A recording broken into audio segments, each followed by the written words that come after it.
Hello, everyone. Thank you so much for joining us for another episode of Your Competitive Edge from Baird and Warner. I'm Lauren Walker. I'm Senior Director of Strategy here at Inman. And today I get to sit down with Jeff Oman. Jeff is out of Baird and Warner in Cary, Illinois. Thank you so much for being here, Jeff. Oh, Lauren, thanks a lot for having me. This is great. Yeah, this is going to be exciting because last week we talked with Heidi Rogers, and Heidi outlined how agents can pivot into working from working with homeowners to working with investors. And so now you're here and you're going to take us one step further in kind of an exciting way about how agents can actually be the investors. Is that right? Yep, that's I think what our main topic of conversation is. That So it's obviously a really good question for a lot of people, and like I think the simple answer on why somebody in the real estate industry should become an investor is because we're always told to invest in what we know, mhm. right? So I didn't get into real estate to become an investor, but as I was working real estate and gained experience and knowledge, it just made sense. It was a logical segue into the business. I Sure. had, good exposure to not only the information, but all of the data and all of the people and all the contacts. It was just a really logical transition for me, as well as many other agents. Yeah, that makes a lot of sense. So Heidi said something that I want to throw at you and see what you have to say. She said that investors are loyal to the deal. How does that work when you're the investor? So, as the investor yourself, you're only looking at the deal, you're only looking at the numbers. And what I think she's referring to there is the connection to the real estate agent isn't necessarily as strong, Mhm. right? So, especially if you're dealing with somebody who's looking to flip a house, one of my first flip clients, they were talking to 4 or 5 agents at the same time. Wow. And it was like whoever brought me the best deal was going to be the one I was going to ink. I quickly realized that I had a leg up because I was an investor. I was able to start to talk to them about business and about the opportunities and the what would I do scenario. Mhm. And it resonated a lot more because I had personal background in being an investor. So we could talk on the same level. That's really interesting. So you're coming from a place of expertise in order to provide better value to your client, essentially. Very true. Yeah. Very true. So I mean, yeah, it always resonates better with someone when you can actually say, "Hey, I've done this, and this is what I would do," yeah, versus like, "Well, I read about it, and I think this is what we should do." absolutely. All right. Well, take us through the very first time you invested. What was that like? What was the experience like? So, as most agents, I did something before I got into real estate, right? I was in the corporate world for 15 years. I became a real estate agent in 2011. And my focus there was nothing to do with investing. I was going to build a business. I was going to farm my community. It was 411 homes. And my whole experience in the business world was very analytical. So I came up with a marketing plan that geared towards analytics, talk to sales, talk to all the numbers that are going on in that specific neighborhood. So I became very intimately knowledgeable about what was going on there, house by house. After about a year of doing this, one of the first foreclosures popped up, and this was early 2012. Right. And I looked at it and I was like, wow, there's a lot of value in here. There's probably $100,000 worth of hidden value. So I went home that day and had a discussion with my wife, and I said, I think we need to buy this house. And she looked at me like, what are you talking about? Like, we're not going to move. This is 2012, right? Housing prices Yeah. are not doing that great. My business is just getting off the ground. Her business is doing what it's needing to be doing. So it didn't make a whole lot of sense until I started to explain to her what was going on. I had that knowledge and the understanding of, hey, this is what this home should be priced at. It's a foreclosure. This is happening to it. There's a big opportunity here. And it's something that would be pretty fun to do. And so we ultimately wrote an offer, it got competitive, wrote $11,000 over list, knowing what was still in the bank there. Worked with a contractor, put it on the market, sold it 6 months later for a very substantial profit. And that was the first of probably 6 houses in that subdivision, as well as multiple homes either to flip or to hold and collect rents from up and down the Northwest corridor. Wow. So that was a successful outing. So it gave you a taste for more, I assume. Definitely. I mean, it's a different story if you walk out and you made $5, but Right. it was one of those things where, wow, okay, this really worked pretty well. Let's see what we can do again. Sure. So what would you say? I wish I knew this when I was doing that when you first started. What do you wish you knew?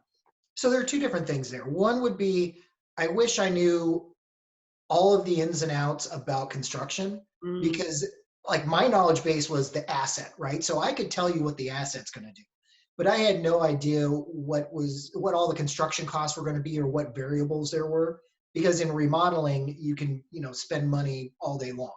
I didn't look at some of the mechanical things in the houses, like air conditioner, right? So, and then when you realize what you're trying to put out there in the marketplace, it's like, all right, I need to have something of such a level that it meets the standard of the neighborhood and it gives me a good name brand. So I ended up spending more money there than I wanted to in my first transaction, but that's okay. It was so lucrative that it didn't really matter. I'd say the other thing I'd love to know, which became part of my business practice, was understanding the limitations of each property, right? So this particular property back to a busy road. And being the agent there for a while, I started to understand that 1 out of 3 buyers wouldn't even come look at it, no matter how beautiful it was. And they would see all the pictures, they'd say everything's great, but then I'd call the agent and say, hey, I know you've got a client looking at this. And they're like, oh yeah, but it backs to Lake Cook Road, so I'm not interested. And I was like, all right, note to self, that becomes a real problem to be able to sell a property. Let's go ahead and eliminate that from the business plan. gotcha. All right. So you can't become an expert on everything. So what have you done since then to address the fact that you were not an expert in construction? How have you augmented your plan going forward as an investor? So my first couple of partnerships were with general contractors, and one in specific. So I learned a lot of the ropes from them. And then as I became more important to their business, we ended up working out different financial terms, which made it much more lucrative for both of us. Hmm. I could use his labor resources on the weekends, or when he was off a job, he could send them my way, because my timelines were pretty detailed, but it didn't have to be done in 4 weeks like you see on the TV shows. There was a little bit of flexibility there. So, and then just being around the job sites and understanding what's going on. You have to remember, that's not my main focus. My main Right. focus is selling houses. So you can't be an expert at everything, Hmm. but just over time, the more exposure you have to it, the more intellectual, the more advanced you get at what you're doing. Sure. That makes a lot of sense. So talk a little bit more about this is your job to sell homes. How does being an investor help you sell homes? So it actually helps you sell in two different ways. You have to look at it from a investor point of view Hmm. for clients, as well as residential point of view. Investors first, and we kind of touched on that. Yeah. An individual investor, there's usually two types. There are ones that love to do buy and hold, and then there are ones that like to flip. The buy and hold ones, they're the ones that will become most loyal to you, mainly because you have to manage their properties. They're Mm. buying them, they're renting them, and they're going to continuously buy more and more units. So I know a couple of agents that work exclusively with buy and hold investors, and 40-50% of their business can be a couple of clients because they're constantly churning dollars. Um, they'll look to you as an investor. Once again, you're looking at this exact same metrics. How do I make a profit? What are the downfalls here? So you're able to talk shop with them and really lock in. For a flipper, it is much more about, hey, what would you do here? What would you do there? How are we going to get the most bang for the buck? Yeah. That information actually translates really good to a residential client. A residential client, if they've seen you flipping houses before, they know you know what you're talking about to the level of coming out of your pocket. Mm. So a lot of agents will walk into a house, paint colors, you can definitely decide what you need to do there. But when it comes to fixtures and it comes to other minor improvements, the question is, where are you going to get most bang for the buck? Yeah. I can speak to it firsthand, literally firsthand, because I've gone in and made a $500 light fixture or a $2,000 light fixture and seen what the difference is. There are some really small bells and whistles that I've picked up on that a lot of people haven't, and they're great to be able to share with a client for next to no cost. A great example of that is what I like to call jewelry. If you go into a kitchen, one of the things that people focus on is the hardware. And Yes. it's just, little cabinet hardware. Now you could spend $2 on it or $10 on it. Your overall spend might be $500, but if it gives the illusion of something looking a lot nicer, it's definitely worth it. So it's some of those insights that I can impart on a residential client that most others can't, and it really did help propel my business. Sure. That's great insight. Thank you for sharing that tip. I wasn't sure if you were going to give us the inside scoop. So we're in a very interesting market right now, Jeff. We're in the middle of the COVID-19 outbreak, and so the markets have taken the full impact of that. So, what would you say to an agent who's thinking, "Okay, I need to shift something in my business model"? Is now a good time for that, in your opinion? There's always a good time to invest, but investing in real estate is just like investing in your real estate business. You have to develop a plan and execute the plan. So, like I said, when I got into the real estate business, I was like, this is my analytical nature. This is what I'm going to do. This is how I'm going to market myself. It's the same thing if you want to invest. You have to set your criteria beforehand and really kind of evaluate it. What is your game plan? It is probably very beneficial to talk to somebody else. I didn't do that. I kind of jumped in with both feet, not really knowing what the outcome was, but I was in a perfect market environment, Mm, right? So 2012, the prices were low. There were a ton of foreclosures and short sales out there. So there was a lot of room for error. In a market like this right now, where the prices aren't really moving one direction or the other, there's not as much room for error. So you have to be a little more careful about what you're doing. But once again, using your metrics and understanding, okay, do I want to buy a house that backs to a road? Do I, what are the rents in this particular marketplace? And is it going to hold up based on the fact that, a large corporation is down the street and 20% of the people work at that corporation and they may downsize?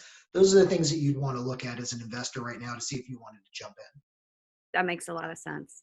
And of course, you're in the Chicago area, so all of this is very market specific. Yes, exactly. And that's where I've talked to other friends over the years. Like when I got into real estate investing, friends from college and high school out on the West Coast would call me and say, "Hey, I'd like to do this, I'd like to do that." And I'm like, I can't really help you. I don't know that market. I mean, it's really, other than the fact that prices are going up, I can't tell you what's going to happen there because I have no exposure to it.